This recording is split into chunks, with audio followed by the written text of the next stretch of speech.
Good morning students. Today we are going to see about karyotaxonomy. Karyotaxonomy na pathina to solve the chromosomal characters. So எதை பற்றி நம்ம தெரிஞ்சோம், ஒரு தாவரத்தை பற்றி படிக்கும்போது குரோமோசோமோட பண்புகளை பற்றியும் தெரிஞ்சுக்கணும்னு சொல்கிறாங்க.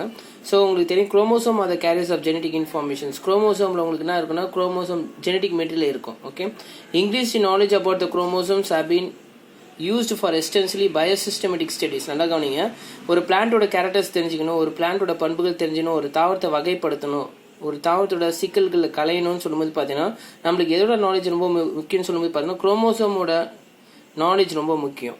ஓகே, அதான் சொல்லியிருக்காங்க. And resolving many taxonomic problems. Okay, utilization of characters and phenomena of cytology for the expression of taxonomic problems is known as cytotaxonomy. So நம்மளுக்கு வந்து பார்த்தீங்கன்னா டாக்ஸானமி ப்ராப்ளம் களையறதுக்காகவும் தாவரத்தோட பண்புகள் தெரிஞ்சதுக்காகவும் குரோமோசோம் ரொம்ப முக்கியம். அப்போ குரோமோசோம் வந்து பார்த்தீங்கன்னா அந்த ஜெனட்டிக் மெட்டீரியல், குரோமோசோமோட தகவல்கள் நம்ம தெரிஞ்சுக்கணும். அதை பற்றி படிக்கிறது தான் வந்து பார்த்தீங்கன்னா சைட்டோடாக்ஸானமி சொல்லலாம், இல்லை karyotaxonomy. Okay, the characters of chromosomes such as number, size, morphology and behavior during meiosis have proved to be the taxonomic value. So குரோமோசோமோட எண்ணிக்கை சொல்லியிருக்காங்க, அதோட அளவு இல்லை புற அமைப்பு மார்ஃபாலஜி கேரக்டர்ஸ், இல்லைன்னா வந்து பார்த்தீங்கன்னா உங்களுக்கு எந்த ஸ்டேஜில் இது நடக்கும் அப்படின்னு சொல்லும்போது பார்த்தீங்கன்னா உங்களுக்கு அதாவது மியோசிஸ் செல் டிவிஷன் அப்போது அதோட செயல்பாட்டு நிலை அப்படின்னு சொல்லலாம், இல்லை அதோட அனைத்து வகைப்பாட்டு நிலையை நம்ம குரோமோசோம் வந்து அப்போ தான் நிரூபிக்கப்படுகிறதுன்னு சொல்கிறாங்க. ஸோ குரோமோசோம் எப்போ நம்மளுக்கு தெரிஞ்சிடும், குரோமோசோம் ஜெனட்டிக் மெட்டீரியல் அதோட பண்புகள் எப்போ தெரியும்னா அந்த மியோசிஸ் செல் டிவிஷன் அப்போது அதோட பண்புகள் அதாவது மார்ஃபாலஜிக்கல் கேரக்டர்ஸோ இல்லை செயல்பாட்டு நிலையோ இல்லை உங்களுக்கு வந்து பார்த்தோன்னா உங்களுக்கு புற அமைப்பு நிலையோ இல்லை அதோட நம்பரோ அதோட சைஸோ எப்போ தெரியும்னா உங்களுக்கு அதோட பண்புகள் வந்து மியோசிஸ் செல் டிவிஷன் அப்போ தெரியும். இதை வச்சு தான் நம்ம வந்து ஒரு டாக்ஸானமி வகைப்பாட்டு நிலையை கிளாசிஃபிகேஷனில் ரொம்ப இம்பார்ட்டன்ட் கொடுத்துருக்காங்க. அப்போ டாக்ஸானமி ப்ராப்ளம்ஸ் நம்மளுக்கு கிளியர் ஆகணும்னா குரோமோசோமோட பண்புகளும் தெரிஞ்சுக்கணும். ஒரு தாவரத்தோட குரோமோசோமோட பண்புகள் தெரிஞ்சுக்கிட்டா தான் உங்களுக்கு அந்த சிக்கல்கள் வந்து கலையுன்னு சொல்கிறாங்க. ஓகே, ஸோ அடுத்த டாபிக் கொடுத்துருக்காங்க சீரோ டாக்ஸானமி. சிம்பிளாக சொல்லும்போது சீரோ டாக்ஸானமி என்ன சொல்லும்போது classification of very similar plants by means difference in the proteins. ஒரு தாவரத்துக்கும் இன்னொரு தாவரத்துக்கும் ஒரு புரதங்கள் எப்படி இருக்கும், ஒரு தாவரத்துக்கும் இன்னொரு தாவரத்துக்கும் உள்ள டிஃப்ரென்சஸ் ஆஃப் ப்ரோட்டீன்ஸ் எப்படி இருக்கும், அதனால to solve the difference in proteins among plants. Okay, அப்போ சிம்பிளாக சொல்கிறேன் என்ன சொன்னால் ப்ரோட்டீன்ஸை பற்றி படிக்கத்தான் சார், ஒரு தாவரத்தோட ப்ரோட்டீன்ஸை பற்றி படிக்கத்தான் சார் சீரோ டாக்ஸானமின்னு சொல்லியிருக்காங்க. ஸோ இந்த சீரோ டாக்ஸானமி எப்போ சார் வந்து தெரிய வந்ததுன்னு சொல்லும்போது 20th century தான் வந்து பார்த்தோன்னா இந்த சீரோ டாக்ஸானமி வந்து தெரிய வந்து சொல்கிறாங்க. 20ஆம் நூற்றாண்டில் தான் வந்து பார்த்தோன்னா இந்த இதோட எதிர்வினைகள் கண்டுபிடிக்கப்பட்டதுன்னு சொல்கிறாங்க. நோய் தடுப்பு பற்றிய துறையின் வளர்ச்சியினால் தான் இது தோற்றுவிக்கப்பட்டதுன்னு சொல்கிறாங்க. Systematic serology or serotaxonomy at its origin towards the end of what century?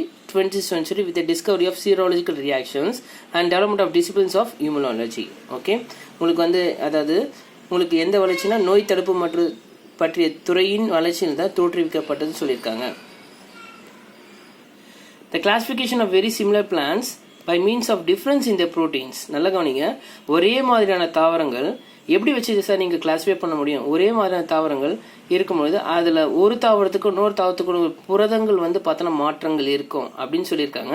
அதை வச்சு நீங்கள் கிளாஸிஃபிகேஷன் பண்ணலாம், அதை வச்சு டாக்ஸானமி ப்ராப்ளம்ஸை கிளியர் பண்ணலாம், அதில் இருக்கிற சிக்கல்கள் வந்து நீங்கள் களைய செய்யலாம் அப்படின்னு சொல்கிறாங்க. Okay, the classification of very similar plants by means of differences in the proteins they contain to solve taxonomy problems is called serotaxonomy problems கொடுத்துருக்காங்க.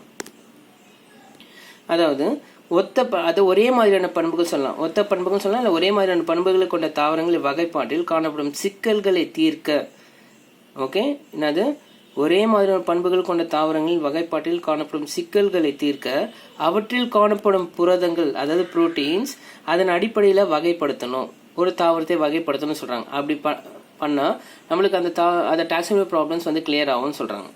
யார் இது வந்து டிஃபைன் பண்ணாங்கன்னு சொல்லும்போது Smith defined it as a study of origin of properties of antiserum கொடுத்துருக்காங்க. So எதோட properties நீங்கள் படிக்க போறீங்க, எதோட ஆரிஜின் இதை படிக்க போறீங்க அப்படி serotaxonomy that is properties of what means antiserum. ஆன்டிசீரானா நல்லா கவனிச்சிங்க, ஆன்டிசீரம்னு எடுத்துக்கலாம். நீங்கள் பிளட் சீரம் சொல்றீங்களா, blood serum contains what antibodies. நம்ம பிளட் சீரம்ல என்ன இருக்கணும் ஆன்டிபாடிஸ். இந்த ஆன்டிபாடிஸ் எதுக்காக பயன்படுது? To fight against the specific antigens to cure the disease. இந்த ஆன்டிபாடிஸ் வந்து antigen fight against specific antigens to cure the disease. Okay, so bacterial virus அதை ஃபைட் பண்ணி அதை டிசீஸை க்யூர் பண்ணுறதுக்காக இந்த ஆன்டிபாடிஸ் இருக்குது. Simply we can say the antiserum is a blood serum containing antibodies to fight against a specific antigens to cure the disease. So இதோட study, இதோட origin யார் வந்து டிஃபைன் பண்ணதுன்னா ஸ்மித் வந்து டிஃபைன் பண்ணியிருக்காரு. Okay, so what is the importance of serotaxonomy அப்படின்னு சொல்லுவோம். It determines the degree of similarity between species. நான் ஏற்கனவே சொன்னேன், ஜெனிரா, ஃபேமிலிஸ், அப்படியே அப்போ சிமிலாரிட்டிஸ் ஒரே மாதிரியான உங்களுக்கு பார்த்தீங்கன்னா கேரக்டர் ஒரு தாவரத்துக்கு இன்னொரு தாவரத்துக்கும் ஒரே மாதிரியான பண்புகள் வந்து எப்படி சார் நம்மளுக்கு அந்த டாக்ஸானமி ப்ராப்ளம்ஸ் வந்து கிளியர் ஆகணும்?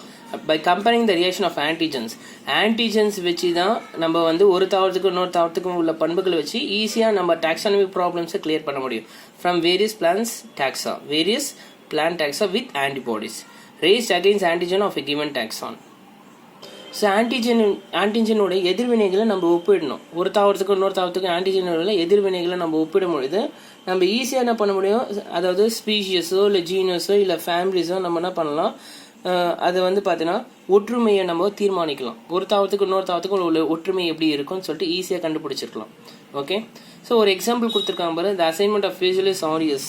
ஓகே, ஃபேசியலிஸ் ஆரியஸ்லாம் வந்து பார்த்தீங்கன்னா பச்சை பயிர்னு சொல்லலாம். அண்ட் ஃபேசியலிஸ் முங்கான்னு சொல்லும்போது பார்த்தீங்கன்னா தட் இஸ் பிளாக் கிராம், உளுந்து சொல்லலாம். டு த ஜீனஸ், இது ரெண்டுமே எந்த ஜீனஸில் இருக்குன்னா Vigna. Is strongly supported by what means serological evidence அப்படின்னா strongly supported by serological, that is proteins has been present. Okay, what is that? Proteins வந்து இருக்குது. இந்த ரெண்டு தாவரத்துலேயும் வந்து அதிகமான புரதங்கள் இருக்குன்னு சொல்லிட்டு ஒரு எக்ஸாம்பிள் கொடுத்துருக்காங்க. யார் சொன்னதுன்னா by Crispils and Gardner. Okay, so what is serotaxonomy means we have to know about the proteins to find to solve the difference in proteins among the plants. So இந்த டாப்பிக்கில் என்ன சொல்லியிருக்கேன், ஆன்டிசீரம் பற்றி சொல்லியிருக்கேன், தட் இஸ் ஆன்டிபாடிஸ் பற்றி சொல்லியிருக்கேன். சில தாவரத்தில் வந்து பார்த்தீங்கன்னா அதிகமாக வந்து பார்த்தீங்கன்னா உங்களுக்கு சீரோலஜிக்கல் எவிடன்ஸ் இருக்குன்னு சொல்கிறாங்க, அதாவது அதிகமான புரதங்கள் இருக்குன்னு சொல்லியிருக்காங்க. ஸோ இந்த ரெண்டு டாபிக் பாருங்கள். ஒன்று வந்து பார்த்தீங்கன்னா karyotaxonomy to solve the chromosome characters in a plants, and next one is serotaxonomy means classification of very similar plants by means difference in their proteins. Okay, so this is what the two modern trends of taxonomy. Thank you.